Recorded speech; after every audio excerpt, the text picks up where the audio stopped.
me rappelle pas exactement la première fois que j'ai entendu parler, mais ça fait quand même déjà plusieurs années. C'est une course qui est renommée, même au Canada, on la connaît bien. Et puis maintenant, depuis les 2 dernières années, c'est télédiffusé en direct le matin au Québec, le dimanche matin. Donc ça devient comme un classique à la maison aussi pour suivre Paris-Roubaix. Moi, personnellement, c'est plus un rêve que de le faire que de le craindre.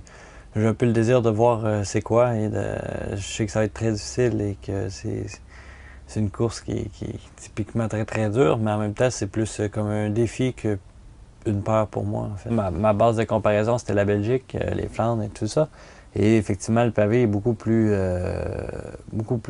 vieux et les écarts sont beaucoup plus significatifs. Donc oui, ça brassait beaucoup plus, mais en même temps, on n'avait pas les roues de pavé et tout ça, donc ça n'a pas donné une image vraie, mais oui, c'est vrai que ça brassait déjà pas mal.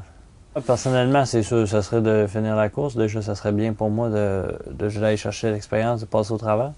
Et puis, à ce second lieu, moi, c'est pouvoir épauler un coureur comme Steve qui a plus d'expérience ou que lui peut vraiment viser sur la fin de l'épreuve pour se démarquer. Moi, il faut être honnête quand même, il n'y a pas de miracle. Il y a 22 ans, premier Paris-Roubaix, il ne faut pas rêver non plus. Donc, j'ai 2 pieds sur terre, puis je vais essayer d'être profitable au maximum à l'équipe. Et puis après, mon but, ça va être de rallier le fait d'arriver. Et si j'ai réussi à arriver au Vélodrome, c'est comme la réalisation d'avoir réussi. Donc c'est sûr que c'est... Moi, je l'ai vu seulement qu'à la télé, et donc ça ferait quand même un petit pincement dans l'estomac de dire bon, ben je l'ai fait, puis ce serait satisfaisant pour moi.